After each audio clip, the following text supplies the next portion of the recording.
Hello friends, வாங்க வணக்கம் and welcome to நான் கற்றவை.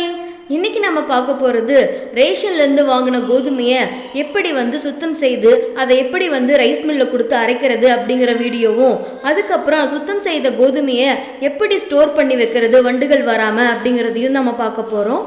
ஸோ வாங்க வீடியோக்குள்ளே போகலாம். வீடியோக்குள்ளே போகிறதுக்கு முன்னாடி நம்மளோட சேனலில் நீங்கள் என்ன சப்ஸ்கிரைப் பண்ணாமல் பார்த்துட்ருக்கீங்க அப்படின்னா மறக்காமல் சப்ஸ்கிரைப் பண்ணிக்கோங்க. சப்ஸ்கிரைப் பண்ணும்போது பக்கத்தில் இருக்க பெல் ஐக்கானையும் ப்ரெஸ் பண்ணிக்கோங்க. அப்போ தான் நாங்கள் போடுற வீடியோஸ் முன்னாடி உங்களுக்கு உடனே நோட்டிஃபிகேஷன் வரும்.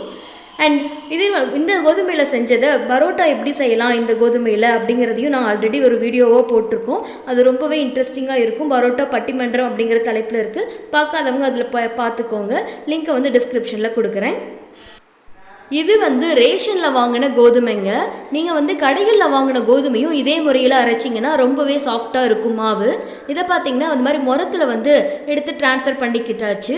பார்க்கும்போதே தெரியுது இதில் கொஞ்சம் தூசிகள் கற்கள்லாம் இருக்குது. ஸோ அதை எப்படி க்ளீன் பண்ணலாம் ஃபஸ்ட்டு அப்படின்னு பார்த்தீங்கன்னா, இந்த முரத்தை 2 கைகளாலும் பிடிச்சிட்டு இந்த மாதிரி நல்லா தட்டினீங்க அப்படின்னாவே அதில் இருக்க கற்கள், அதுக்கப்புறம் தூசிகள், அதுக்கப்புறம் கோதுமை இல்லாமல் வெறும் தோல் மட்டும் இருக்கிற கோதுமை எல்லாமே கீழே விழுந்துடும்.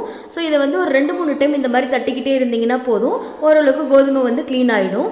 அதுக்கப்புறம் மீண்டும் இருக்க கோதுமை என்ன இன்னும் சுத்தமாகறதுக்கு என்ன பண்ணணும் அப்படின்னு பார்த்தீங்கன்னா, நம்ம கைகளெல்லாம் தான் யூஸ் பண்ணி ஆகணும். ஸோ கைகளில் இன்னும் நமக்கு கண்களுக்கு தென்படுற மற்ற இதையும் பொறுக்கி எடுத்துக்கலாம். பாருங்கள், மற்றது எதுவும் பொறுக்கி எடுத்துக்கிட்டாச்சு. கொஞ்சம் கற்கள்லாம் இருக்குது, தட்டும்போது இது வரல. ஸோ கைகளால் இந்த மாதிரி க்ளீன் பண்ணி எடுத்துக்கிட்டாச்சு. இந்த மாதிரி கொஞ்சம் கொஞ்சமாக க்ளீன் பண்ணி வச்சதுக்கப்புறம் அந்த கோதுமையை நம்ம நல்லா தண்ணியில் ஊற வைக்கணும். தண்ணியில் ஊற வைக்கிறதுக்கு முன்னாடியும் ஊற வச்சதுக்கு பிறகும் என்ன பண்ணணும்னு பார்த்தீங்கன்னா, ஊற வைக்கிறதுக்கு முன்னாடியும் இந்த மாதிரி கைகளை விட்டு நல்லா அலசுனீங்க அப்படின்னா அதில் இருக்க மீதமுள்ள தூசிகளும் கண்டிப்பாக வந்துடும். ஸோ நம்ம 3 வகையாக செஞ்சுருக்கோம். ஃபஸ்ட்டு முரத்தில் போட்டு அடித்தோம். அதுக்கப்புறம் கைகளால் பொறுக்கணும். இப்போ தண்ணியில் ஊற வைக்கிறதுக்கு முன்னாடியும் செய்கிறோம். ஊற வச்சதுக்கு பிறகும் இந்த மாதிரி கழிஞ்சோம் அப்படின்னா மீதி இருக்க எல்லா தூசிகளும் சுத்தமாக வந்துடும். நமக்கு ரொம்பவே நல்ல ஒரு கோதுமை கிடைக்கும். இதோட ஊற வைக்கிற மணி நேரம் பார்த்தீங்க அப்படின்னா 3 மணி நேரம் ஊற வைக்கணும். கோதுமை ஊறுறதுக்கு கொஞ்சம் டைம் எடுத்துக்கும். ஸோ 3 மணி நேரம் ஊற வச்சிங்க அப்படின்னா நல்லா ஊறிடும். பாருங்கள், இதில் தண்ணி வடிகட்டும் போது இதில் எப்படி தூசிகள் மீதி இருக்க அந்த கோதுமை இல்லாமல் இருக்கிற மேலே தோள்கள் மட்டும் இருக்கிறது எப்படி வந்துட்டுருக்குன்னு பாருங்கள். அது இல்லாமல் இதில் ஏதாவது கற்களோ அது மண்ணோ இந்த மண் நம்ம புடைக்கும் போது வராது. கோதுமையை நல்லா வெயில் அடிக்கிற சமயம் பார்த்து தாங்க உலர்த்தி விடும். உலர்த்தும் போது என்ன பண்ணணும்னு பார்த்தீங்கன்னா, இந்த மாதிரி கைகளால் நல்லா கோதுமையை பரப்பி விட்டு உலர வைக்கணும். ஸோ உலர வைக்கும் போது இன்னொன்று பார்த்தீங்க அப்படின்னா, இது ஒரு 2 நாள் ஃபுல்லும் உலர வைக்கணுங்க. ஏன்னு பார்த்தீங்கன்னா, நம்ம அரைக்கிறதுக்கு முன்னாடி கோதுமை எப்படி வரன்னு இருந்துச்சோ, ஸோ அந்த அளவுக்கு பதத்தில் இருந்தால் மட்டும்தான் அரைக்கும் போது கோதுமை நல்லா வரும். ஸோ அந்த மாதிரி நல்லா மொறுன்னு ஆகிற வரைக்கும் ஊற வச்சு உலர்த்திக்கோங்க. அதுக்கப்புறம் இயந்திரம் இதில் எந்த மெஷினில் கொடுத்து அரைக்க போகிறோம் அப்படிங்கிறதையும் பார்த்துடலாம். ஸோ மெஷின் நிறைய பேர் பார்த்துருக்க மாட்டாங்க, கோதுமை மிஷின் எப்படி அரைக்கிறது அப்படிங்கிறது. ஸோ அதுவும் ஒரு சின்ன வீடியோ தாங்க இது. கோதுமையை மெஷினில் கொடுத்து அரைக்கும் போது நமக்கு டைம் பார்த்தீங்க அப்படின்னா ஒரு 10 நிமிஷத்தில் அரைச்சி எடுத்து தந்துடலாம். ஸோ அதனால் நம்ம ரொம்பவே சிரமப்பட தேவையில்லைங்க.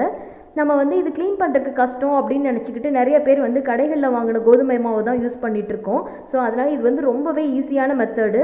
ஒரு டைம் வாங்கி நம்ம க்ளீன் பண்ணி இந்த மாதிரி 5 கிலோ மாவு வச்சுக்கிட்டோம் அப்படின்னா அந்த மாதத்துக்கே நம்ம கவலையே பட தேவையில்லை. ஸோ கண்டிப்பாக இனிமேல் நீங்கள் இந்த மாதிரி பண்ணுவீங்கன்னு நான் நினைக்கிறேன்.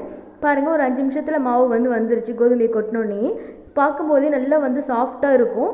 கைகளால் நல்லா தொட்டு பார்க்கும்போது நரன்னு இல்லாமல் நல்லா சாஃப்டாக இருந்துச்சு அப்படின்னா நல்லா அரைப்பட்டுருச்சுன்னு அர்த்தம். இதை ஆற வச்சு தான் நம்ம ஸ்டோர் பண்ணணும். ஆற வச்ச கோதுமையை இன்னும் சாஃப்டாக்க என்ன பண்ணணும் அப்படின்னா, வீட்டுக்கு வந்ததுக்கப்புறம் இந்த மாதிரி ஒரு சல்லடை மூலமாக நல்லா சலிச்சு எடுத்துக்கிட்டிங்க அப்படின்னா இன்னுமே நமக்கு சாஃப்டான கோதுமை கிடைச்சிருங்க. இதை ஸ்டோர் பண்ணுறதுக்கு முன்னாடி என்ன பண்ணணும்னு பார்த்தீங்கன்னா, ஒரு 2 ஸ்பூன் உப்பு போட்டு நல்லா கலந்து விட்டுட்டு ஸ்டோர் பண்ணி வச்சுக்கோங்க ஒரு பாத்திரத்தில். அப்போ தான் வண்டுகளோ அல்லது சிறு பூச்சிகளோ வராமல் இருக்கும். நம்ம ரொம்ப நாளுக்கு பயன்படுத்தலாம். இது பார்த்தீங்க அப்படின்னா 5 கிலோ கோதுமை வாங்கினது. இதை சுத்தம் செஞ்சு அரைச்சதுக்கப்புறம் எனக்கு அளவு பார்த்தீங்க அப்படின்னா இந்த மாதிரி சளிச்சதுக்கப்புறம் பார்த்தீங்கன்னா ஒரு 4.5 கிலோ கோதுமை கிடச்சிருச்சு. இனிமேல் ரேஷன் கோதுமையை யாரும் வேஸ்ட் பண்ண மாட்டீங்கன்னு நினைக்கிறேன். ரொம்பவே சுலபமாக இந்த மாதிரி அரைச்சி வச்சுக்கலாம். இந்த வீடியோ பிடிச்சிருச்சு அப்படின்னா மறக்காமல் லைக் பண்ணுங்கள். நம்ம சேனலையும் சப்ஸ்கிரைப் பண்ணிக்கோங்க. Bye by.